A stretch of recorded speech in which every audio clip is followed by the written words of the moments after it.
اب اس کو تبدیل کرنے کی کوشش کی جا رہی ہے کہ اس یہ جو آپ نے لفظ استعمال کیا فراڈ آن کانسٹیٹیوشنل، یہ کانسٹیٹیوشن، فراڈ آن کانسٹیٹیوشن، فراڈ آن کانسٹیٹیوشن یہ لیگل ٹرم ہے یا یہ لیگل ٹرم ہے؟ یہ لیگل ٹرم یوز ہوتی آ رہی ہے، یہ جہاں پہ کانسٹیٹیوشن کو سخت سی لگی ہے بہت. جی یہ ہے، یہ سخت، یہ اسی لیے سخت ہے، اعلیٰ عدلیہ نے یہ لفظ یہ عدلیہ نے استعمال جی یہ کیا فراڈ آن کانسٹیٹیوشن. فراڈ آن کانسٹیٹیوشن کا لفظ ان کیس نمبر کیا ہے؟ یہ پی ایم ڈی سی کا کیس ہے 2018 کا. میں آپ کو اس کا باقاعدہ اس کو آپ کی سائٹیشن بھی آپ کے گزار کر دیتا ہوں. یہ ہے اس کا جناب والا، یہ ایک منٹ دے دیجئے،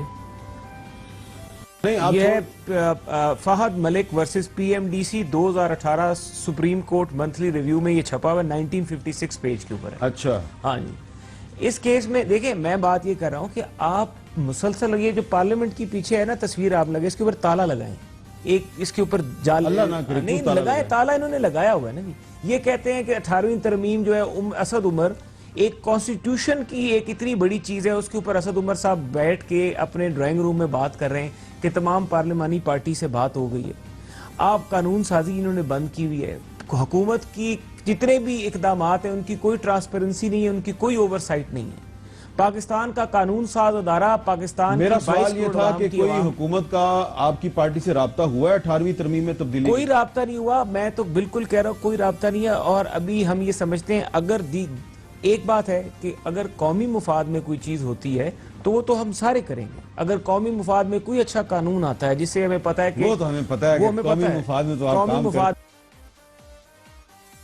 دیکھیں 18ویں ترمیم میں تبدیلی اور نیب کے قوانین میں تبدیلی دو ایسے بڑے مسائل ہیں جن پر حکومت اور اپوزیشن کا بظاہر آپس میں اتفاق نہیں، لیکن اس کا یہ مطلب نہیں کہ اس پر کوئی قانون سازی نہیں ہو سکتی. لیکن چونکہ یہ معاملہ ابھی قومی مفاد کی فہرست میں نہیں آیا، اور قومی مفاد اس وقت ہوتا ہے جب بیچ میں کوئی پاور کوریڈور کے یا طاقتور حلقے آ جائیں. یہ دونوں سیاسی معاملات ہیں، تو اس میں سیاسی جماعتوں کو کچھ لو اور کچھ دو کے تحت آگے بڑھنا ہوتا ہے، اس لیے اس پر ڈیڈ لاک ہے. 18ویں ترمیم حکومت کا مسئلہ نہیں، لیکن نیب قوانین ضرور ان کا مسئلہ ہے، کیونکہ کل کو یہی نیب قوانین ان کے سامنے بھی آئیں گے. تو میرا گمان یہ کہ یہ معاملہ بھی ترجیحات میں شامل ہے، اس کی ضرورت بھی نہیں سمجھی جا رہی، کیونکہ اگر 18ویں ترمیم کو چھیڑا گیا تو نیب کے قوانین بھی بدلے جائیں گے، اور اگر نیب کے قوانین کو چھیڑا گیا تو 18ویں ترمیم کی بات بھی ہوگی. تو نیب کے قوانین میں تبدیلی حکمران جماعت کو تو سوٹ کر سکتی ہے، لیکن اس کی وجہ سے اور بہت سے ناپسندیدہ لوگوں کو رعایت مل جائے یہ شاید گوارا نہیں ہے. اسی لیے اس پر زیادہ زور نہیں دیا جا رہا. اور ویسے بھی اس کے بعد بھی جو حکومتیں آئیں گی یا ہو سکتا ہاں سب رہیں، لیکن باقی لوگ تو رہیں گے جو اپوزیشن میں، تو پھر اس کو بدلنے کی ضرورت کیا ہے. اور آپ کچھ بات کرتے ہیں کرونا وائرس کے حوالے سے. گورنر سندھ عمران اسماعیل بھی کرونا وائرس کا شکار ہو گئے ہیں، جبکہ ملک بھر میں گزشتہ 24 گھنٹوں کے دوران 751 افراد میں کرونا وائرس کی تشخیص ہوئی ہے. یہ بہت بڑا نمبر ہے جو کہ جسے لگتا ہے کہ کرونا وائرس بڑی تیزی سے بڑھ رہا ہے. مجموعی تعداد 14,079 ہو گئی ہے، جبکہ 301 افراد کرونا وائرس کی وجہ سے جاں بحق ہو چکے ہیں. یعنی پچھلے 24 گھنٹوں میں 20 افراد کرونا وائرس سے جاں بحق ہوئے. اس کے علاوہ 3,233 افراد کے بارے میں حکومت یہ بتاتی ہے کہ وہ کرونا وائرس کے مرض سے صحت یاب ہو کر گھروں کو لوٹ چکے ہیں. National command and control centre کے مطابق پنجاب میں سب سے زیادہ کرونا کے مریض ہیں، جہاں 5,640، سندھ میں 4,956، خیبر پختونخوا میں 1,984، بلوچستان میں 781، اسلام آباد 261، جبکہ گلگت بلتستان میں 320 مریض ہیں. اسلام آباد کے علاوہ آزاد کشمیر میں کرونا کے مریضوں کی تعداد 65 ہو گئی ہے. سب سے زیادہ لوگ کرونا وائرس کی وجہ سے جس صوبے میں جاں بحق ہو رہے ہیں ان میں خیبر پختونخوا سر فہرست ہے، جہاں پر 104 افراد اب تک کرونا کا وائرس انتقال کر چکے ہیں. سندھ میں 85، پنجاب میں 91، بلوچستان میں 14 اور گلگت بلتستان میں کرونا سے 3 افراد انتقال کر چکے ہیں. تو ملک بھر میں جہاں عام افراد کرونا وائرس کا شکار ہوئے، وہاں سب سے جو خطرناک بات ہے وہ یہ کہ صحت کے شعبے سے وابستہ 399 افراد کو بھی اب تک یہ وائرس ہو چکا ہے. یعنی 399 ڈاکٹر، نرسز اور پیرامیڈیکل سٹاف کے لوگ کرونا وائرس کا شکار ہو چکے ہیں. یہ وہ لوگ ہیں جو کرونا کے مریضوں کا علاج کرتے ہیں، لیکن ناکافی سہولیات کی وجہ سے خود بھی کرونا کا شکار ہو رہے. گورنر سندھ عمران اسماعیل سمیت سینیٹر مرزا محمد افریدی کا